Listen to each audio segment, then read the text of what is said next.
If you've ever watched The Green Mile, you probably remember Percy Wetmore, this slimy, entitled guard who used his power to hurt people just because he could. A man so despicable you were counting the seconds until he got what was coming to him. But what if I told you that sometimes people like Percy don't get punished? Sometimes they get a reality show deal. Sometimes they get to marry a 16-year-old. With the world watching. Welcome to That's My Opinion, where we break down the biggest stories, uncover hidden truths, and explore why they matter. I'm Bacon Bears, and today we're talking about Courtney Stodden. But before we do that, we need to talk about Percy Wetmore, because Percy isn't just a character, he's a symbol. He's what happens when narcissism meets unchecked power, when cruelty hides behind charm, and when the people around him let it all slide. Because it's easier to mock the victim than to confront an abuser. In real life, Percy Wetmore's name is Doug Hutchison, and the victim, a child named Courtney. All of my videos are alleged. Do your own research and form your own opinions, because this one's mine. Let's get into it. A couple stands at the altar holding hands, waiting for the kiss that will seal their marriage. And the priest asks, "Does anyone object?" And there's silence, which in this case is disturbingly loud, because the groom, Doug Hutchison, is 51, and the bride, she's 16. What? Courtney Alexis Stodden was born on August 29th of 1994 in Tacoma, Washington, to Krista Keller and Alex Stodden. The youngest of three siblings, Courtney grew up with two older sisters, Ashley and Brittany, who were 9 and 11 years older. Courtney has described her childhood as beautiful and fun, saying that she was extremely spoiled, but in a good way. From an early age, she developed a deep love for music, often singing and writing her own songs, and from the outside, everything seemed picture perfect, but beneath the surface, there was a lot of pain for Courtney. Even though her home life appeared wonderful, Courtney was being bullied by the time she was just 12 years old. She had developed early, and her more mature appearance made her a target. And the harassment became so severe that at one point she was physically attacked, and the assault left her with a fractured arm. That incident was the final straw, and her mother decided to pull her out of school when she was just 16. And from that point on, Courtney continued her education through a private online Christian academy, homeschooled, isolated from her peers, but still holding on to her dreams. At 16 years old, Courtney Stodden signed up for an online acting workshop called The Art of Stillness, led by actor Doug Hutchison. At the time, Doug claimed he didn't know that Courtney was a minor, but still the two began corresponding through email, and over the course of 4 to 6 months, all online, their conversations turned romantic. Now let's set aside the age for just a moment, because even if Courtney had been 18, 25, 30, this still would have been an inappropriate relationship from the start. Doug Hutchison was not just an older man, he was her acting coach. He was the authority figure, the mentor, the person in charge. And when a teacher enters into a relationship with a student, especially one they're guiding professionally, there's a built-in power imbalance that cannot be ignored. The student looks up to the teacher. They trust them, they're vulnerable, seeking approval, validation, and direction. So when Doug, a 51-year-old man, an established actor, developed a romantic connection with a female enrolled in his class, he already crossed a line. But don't worry, it gets worse. When Doug finally learned Courtney's real age, he brought it up to her mother, Krista, who had been monitoring their exchanges and was fully aware of both the relationship and the 35-year age gap. Now, I'm a mother of 2 children, and I monitor their online activity, not because I don't trust them, but because I understand the world that they're growing up in. Right now, they're not at an age where they're having conversations with strangers online, but someday they might be. And when that day comes, I hope I have given them the tools to recognize red flags. But more importantly, I hope I respond to those red flags like a parent. So I have to ask this, point blank, Krista Keller, on what planet is it acceptable for your daughter to be starting a romantic relationship with a 51-year-old man while you're still monitoring her online activity? You clearly believed that she wasn't old enough to navigate the internet unsupervised. So how could she possibly be old enough to handle a relationship with a grown man. This wasn't a teenage crush. This wasn't an appropriate dynamic being allowed to play out under the supervision of a parent who, instead of protecting her child, handed over her with a permission slip. What part of that did you ever think was okay? From what I could find at the time that all of this was happening, Krista Keller herself was 51 years old, the exact same age as Doug Hutchison. And Alex Stodden, Courtney's father, was around 47, about 4 years younger than the man their daughter was about to marry. So let me get this straight. As parents, people who should understand the deep importance of parent-to-child dynamic, you honestly believed it was acceptable for your 16-year-old daughter to be romantically involved with a man your own age, a man older than her own father. You're supposed to be the ones who are guiding her, nurturing her, protecting her, so that she can grow into adulthood with strength, security, and self-worth. Instead, you stood by and even gave permission for your daughter to marry someone who, age-wise, could have been a peer in your friend group. Doug Hutchison, ever the moral compass, didn't stop to consider that maybe he should have never started a romantic relationship with a teenage girl in the first place. No, he said that he would end things only if Courtney's parents disapproved. Not because it was inappropriate, not because he was her teacher, not because he was 51 and she was 16, just if her parents said no. I said, Krista, I don't know if you know this or not, but your daughter and I are falling in love. If you and Courtney's father, Alex Stodden, have any misgivings whatsoever about this, I will respect you and Courtney will respect you. And we will step back. In my opinion, that says, I won't respect Courtney enough to understand that she's 16 and I should never be in this relationship, but I'll respect you. And this is what Krista had to say about the pair meeting and starting a relationship. Quote, it was a very beautiful, loving, non-sexual type of turn. It was very admirable on his end. Then he called me to tell me that they were falling for each other. I could really tell that my daughter had the kind of love when you want to marry a man or be with a man. Even though she was just 16, I knew it was going to take a pretty big man to handle her because of her sexuality and because of the attention she gets. Krista, who has insisted time and time again she was just being a loving mother, publicly stated, Courtney was a virgin when she married Doug. She's a good Christian girl, because apparently that's the selling point here, as if that detail makes the whole thing more acceptable. And just when you think it can't get worse, don't worry, it does. Krista doubles down in another interview saying, she's a beautiful girl. She has real breasts, real lips. She's not plastic. What? I don't know if you knew this, but literally 0 people needed that information. Also, I'd like to add in the Hulu episode that I just watched about Courtney. And when they reached out to Alex Stodden, he literally said, I didn't consent to nothing like this. Yet he was the one who walked her down the aisle. Just thought I'd put that out there. Because sometimes, Alex, actions speak louder than words. From what I could find, Doug Hutchison and Courtney Stodden developed their entire relationship online, communicating for 4 to 6 months through emails, phone calls, and video chats.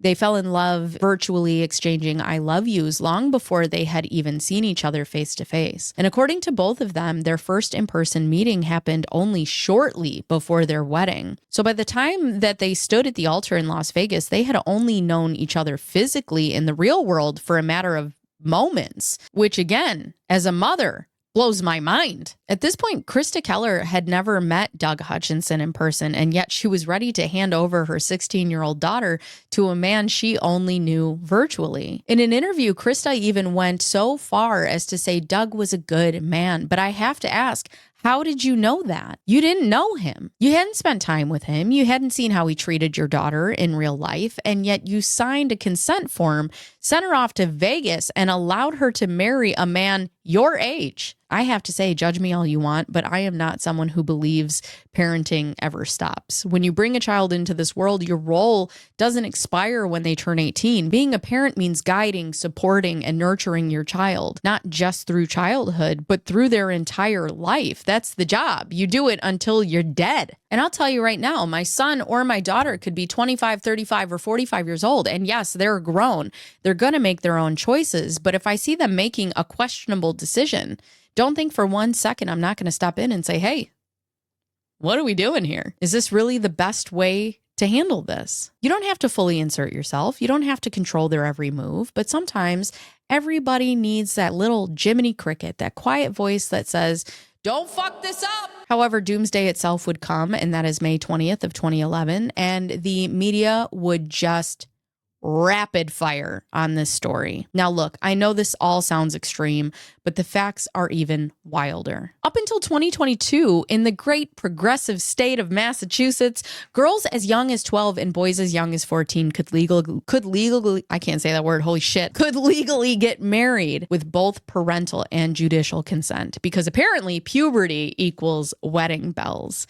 Thankfully, someone finally came to their senses, and Massachusetts officially banned child marriage for anyone under 18. Clap it up. It only took a few centuries. Meanwhile, in California, where we pride ourselves on leading the way in innovation and yoga pants, there's no minimum marriage age. That's right. As long as you've got parental consent and a judge's signature, your toddler can theoretically tie the knot after nap time. There's no hard floor. But I digress. It seemed like the whole world, or at least everyone except Kourtney's parents, was calling Doug Hutchison what he was: a predator. And the public reaction made waves because, according to Doug himself, the fallout was real. His agent dropped him, his family disowned him, and while I'll never condone this, he even began receiving death threats. So yeah, at least some people around him seemed to have a functioning moral compass. Unfortunately, none of those people were Kourtney's legal guardians.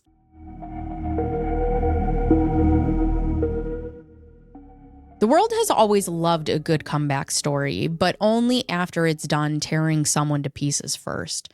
Kourtney didn't just survive public humiliation, she endured it as a literal child, while grown adults with national platforms picked her apart in front of millions, acting like she was just a character in a reality show rather than a real human being going through something deeply traumatic. Where were all these voices that claimed to champion women's rights when she was crying out for help? Where were the same networks and influencers that now build entire brands around women's empowerment? And let's be honest, it's because Kourtney didn't fit the, quote, perfect victim narrative the media prefers to stand behind. She was too blonde, too glamorous, too over the top. She wore high heels, heavy eyeliner, and spoke in a breathy voice. And she leaned into the image she was encouraged, if not outright coached, to maintain. And because of that, she must have been in control. She must have asked for this, right? She must have known what she was doing. But that's the biggest lie of this all. Kourtney wasn't in control. She was being controlled. She was being shaped, packaged, and sold by the people around her, including Doug, including reality show producers, including the media outlets that treated her like entertainment rather than a vulnerable teenager. Let's talk about VH1's Couples Therapy, because if there's one place that perfectly captured just how deeply the entertainment industry failed Kourtney Stodden, it's this show. Kourtney and Doug joined the cast in 2012, just a year after their wedding. She was 17 years old and he was 52. Let me clarify. A teenage girl was placed on a television therapy show meant for adult couples, and not one person on that production team stopped to ask, should we be doing this? The setup was completely unethical from the start. This wasn't about healing, it was about ratings. Plain and simple. They brought a minor married to a man more than 3 decades her senior, dropped them into a house full of volatile couples, and framed it like it was just another juicy relationship drama. But it wasn't. It was exploitation with better lighting. From the very beginning, Kourtney was treated like a problem, not a person. She was infantilized one moment and then sexualized in another. The other cast members, all grown adults, regularly gained up on her, mocked her voice, her appearance, and questioned her intelligence. No one took a step back to acknowledge that this was a child who had been groomed and was now being thrown into the middle of a TV experiment for public consumption. Even the therapists who were supposed to be the voice of reason participated. And as therapists, don't you take like an oath or something? Aren't there standards of your license? But instead of protecting Kourtney or validating her trauma, they seemed more interested in managing her behavior for the sake of keeping the peace in the house and keeping the drama going on camera for a show that she wanted to quit because of bullying. Now, during their time on Couples Therapy, Kourtney and Doug claimed that they were there to work through issues, that were tied to, surprise, surprise, their massive age gap. The show's therapist, Dr. Jen Berman, didn't hold back at first. She openly stated, "I believe it was the wrong decision to let a 16-year-old marry a man in his 50s, which honestly was refreshing to hear. Somebody finally saying the out loud part out loud. But as the season went on, Dr. Jen shifted her silence because cha-ching, she said she started to notice that Courtney actually held more power in the relationship than she expected, especially after learning that Doug had been disowned by his family and abandoned by his professional circle, leaving Courtney as pretty much the only person left in his life. Poor Douglas. Now, this might be my favorite part. Because Courtney was still legally a minor during filming, California's child labor laws kicked in, and the production had to make some awkward adjustments. She wasn't legally allowed to stay on set overnight, so every evening after filming wrapped, she had to be escorted off the property and taken to a separate hotel. Yes, on a show called Couples Therapy, where the entire premise is that couples live in a house together 24/7 to work through their issues. The actual child had to leave her 52-year-old husband behind and sleep elsewhere. One cast member even admitted it was totally bizarre. The whole point of the show was to have all these couples living together in the house. Courtney had to leave Doug every night and go to a hotel so that no labor laws were broken. Hello? Anyone? What makes this even worse is that Courtney was still in the middle of the abuse. She hadn't even begun to process it yet because she was still living in it. And instead of being pulled aside and helped, she was mic'd up, lit properly, and fed to a national audience. And the message to young girls watching at home was clear. If you're groomed, exploited, and traumatized, but you're also pretty and provocative, no one's coming to save you. Now let's talk about Dr. Drew, the man who built a media empire off of other people's trauma while wearing a stethoscope of credibility. You'd think someone with a medical degree and a background in addiction and mental health would have taken, I don't know, one look at Courtney Stodden and said, that's not right. You think he'd be the one person in the media landscape who would advocate for her, protect her, at the very least, treat her with some basic human decency. But no. Instead, he brought her onto Dr. Drew's Life Changers and subjected her to a humiliating segment. A national television show hosted by a licensed medical professional ran a segment where the audience, a full crowd of adults, sat and judged whether or not Courtney was a real teenager. And they all dissected her appearance. Courtney, 17 years old, was brought on, and Dr. John Diaz, another doctor, conducted a live ultrasound on the show to address rumors about her body, most notably her chest. The examination concluded that she had not undergone any procedures, which, thank God, because I was losing sleep over that. But the bigger issue here wasn't the result. It was the fact that this was even happening. Dr. Drew stood by and allowed it to happen on his platform, under his name, with his credentials. Because once again, ratings mattered more than responsibility. There was no real psychological care, no trauma-informed perspective, no safe space. Just another opportunity to turn a vulnerable teenage girl into a punchline. And for someone who supposedly specializes in helping people, what Dr. Drew did was the exact opposite. He didn't life change anything. He reinforced the same damaging narrative the rest of the media was pushing. That Courtney Stodden was not a victim, but a curiosity, a caricature, something to analyze, not empathize with. In a TV Guide interview, Dr. Drew said he wanted to settle the score. He says, quote, "We didn't set it up properly. We didn't get anywhere in understanding their relationship. So yeah, it was one of those episodes. It's a new show and we're still trying to figure out how to do this stuff." You're a doctor. Chrissy Teigen has long been praised for her, quote, realness on social media, the quick wit, the sarcasm, the unfiltered opinions.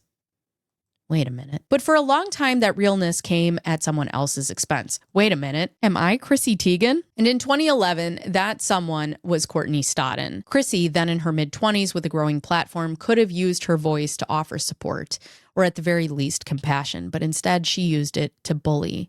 According to Courtney, Chrissy sent them direct messages encouraging them to, quote, go to sleep forever. DMs. Wow. And in public tweets, she mocked, ridiculed, and degraded Kourtney for years, joining in on the pile-on that the media had already started. She didn't just make one joke. It was consistent and cruel. I have this conversation with my kids all the time. Some thoughts are inside thoughts, and some thoughts can be outside thoughts. But that's the part of the problem we're facing with social media. People feel protected behind a keyboard. There's a sense of distance, of detachment that makes it easy to forget that there's a real human being on the other side of the screen. Empathy just completely disappears when the person you're criticizing isn't right in front of you. And I know what you're thinking. What about me sitting here criticizing people? Put them in front of me, I'll say the same thing because I am actively a person that I said what I said. It's not going to change whether they're standing in front of me or not. So just know that. But instead of pausing to ask, would I say this to people to their face? People just hit send like it's harmless, like it doesn't land. But it does land, and it can land very hard, especially when you send tweets like at Courtney Stodden, my Friday fantasy, you, dirt nap, baby.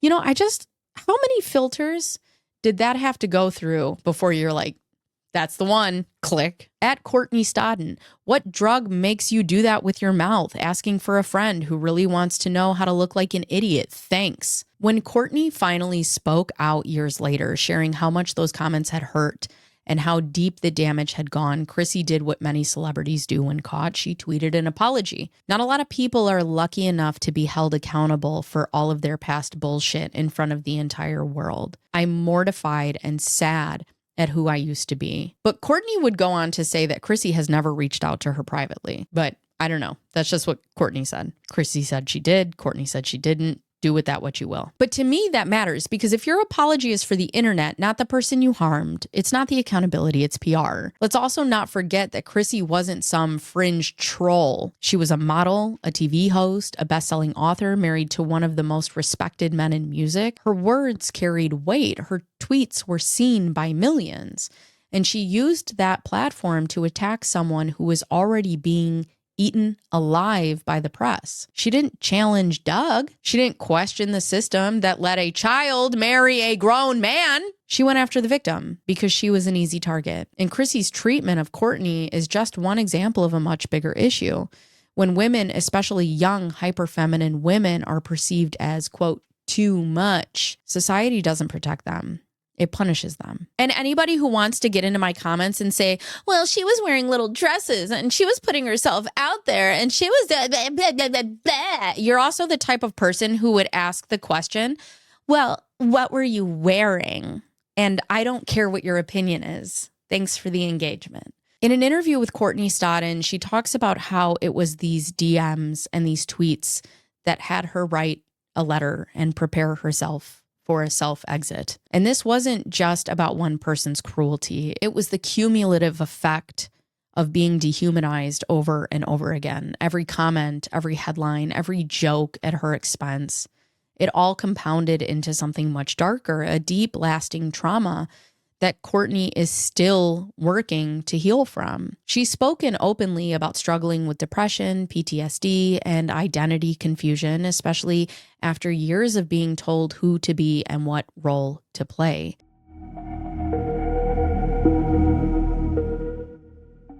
There's something that happens when you finally step away from your abuser, something no one can fully prepare you for, and it's called clarity. When you're in it, in the manipulation, the grooming, the emotional control, everything feels foggy and heavy. You question yourself constantly. You second guess your feelings. You shrink yourself just to survive.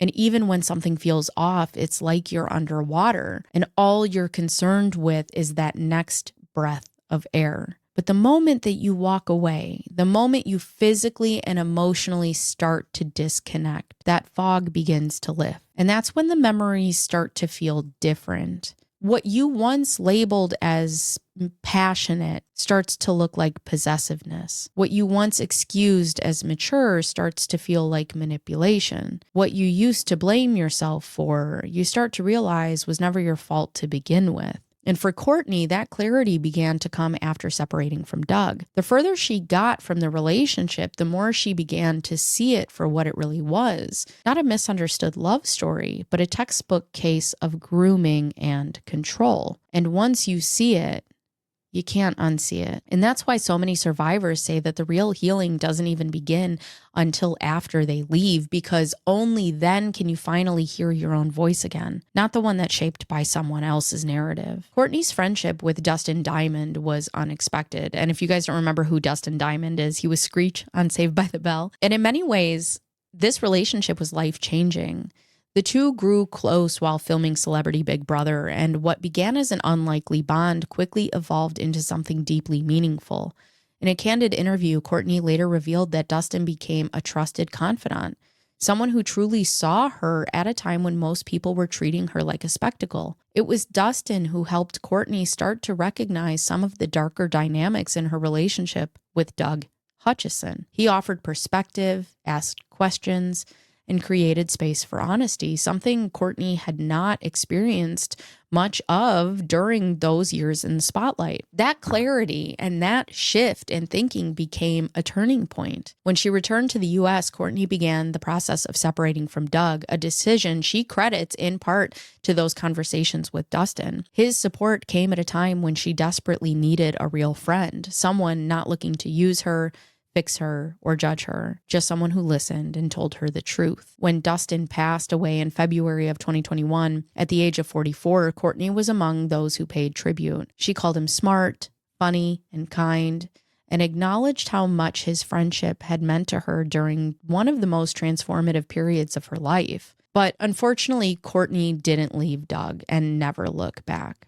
She left and then she came back. And that alone says so much more than people realize, because when you're outside of the relationship, it's easy to ask, why would she go back? Didn't she know any better? But if you've ever been in an abusive relationship, you know the truth. Leaving is not simple. It's not one moment. It's not one decision. It's a series of small awakenings. It's heartbreak and guilt and hope and fear all tangled together. Courtney actually left Doug in 2013, just 2 years after they were married. But by 2014, she would end up coming back.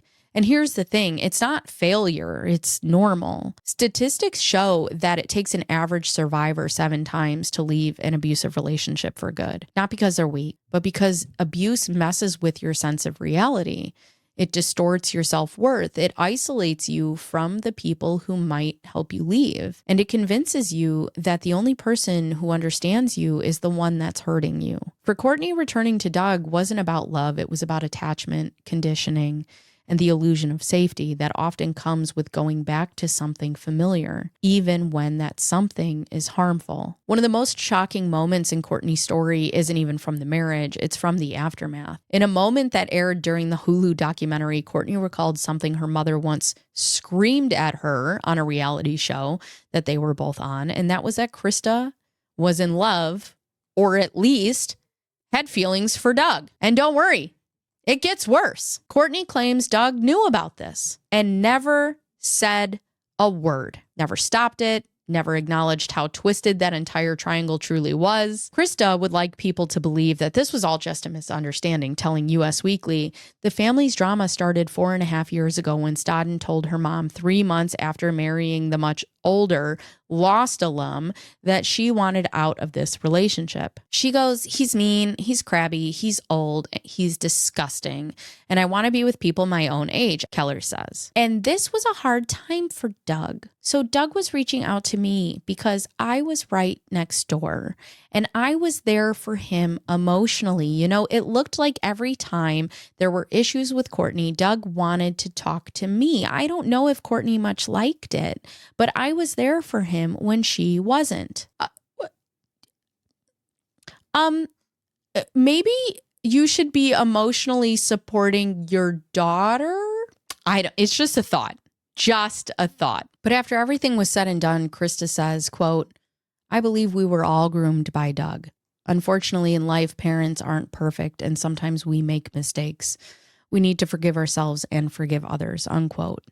Krista, I really admire your ability to grab the concept of accountability, pour a gallon of gasoline on it, and then light that bitch right on fire. 10 out of 10. 10 out of 10. And yet, in spite of it all, Kourtney says she's forgiven her mom.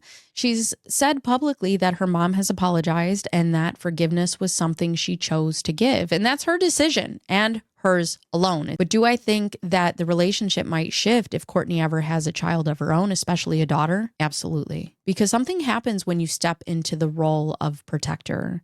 Your perception of what's acceptable changes. You start to re-examine the things that you once excused, and you start to understand what should have been done, because now you're the one responsible for keeping someone else safe. And it's not about bitterness, it's about growth. And Kourtney deserves all the space in the world to decide what that growth looks like on her own terms. And as for Doug, if you've made it this far and you might be wondering what Doug Hutchison has said in response to everything that Kourtney has shared, particularly the claims made in an interview and the Hulu documentary special episode thing, Doug has strongly denied the allegations. In a public statement, he said, quote, "These false, malicious, and egregious allegations are sadly and assumedly fabricated by Kourtney Stodden's insatiable and desperate desire to remain in the entertainment media limelight at all costs. Miss Stodden has a history of unfortunate deception and or exaggerations to depict herself as a victim, using unsubstantiated and provocative terms incautiously like grooming, abusive, and predatory. If you take the time to explore an unbiased deep dive into Miss Stodden's deceptive and narcissistic nature, you would uncover a plethora of manipulative dishonesty." And that is Doug's perspective, and he is entitled to share it. And since he's asking for an unbiased deep dive, let's look at the facts that are not in dispute. A 51-year-old acting coach fell in love with a student, undeniable power dynamic, finds out the student is 16, and instead of ending the relationship, asks her parents for written consent so that they can get married because she's too young to consent on her own accord. Was that deep enough for you, Dougie? It doesn't matter if you maintain, Douglas, that the relationship was consensual and loving. A child cannot consent, period. And the biggest indicator of that was the fact that you had to ask her parents to sign her over to become your property. Facts are public. The power dynamic is real.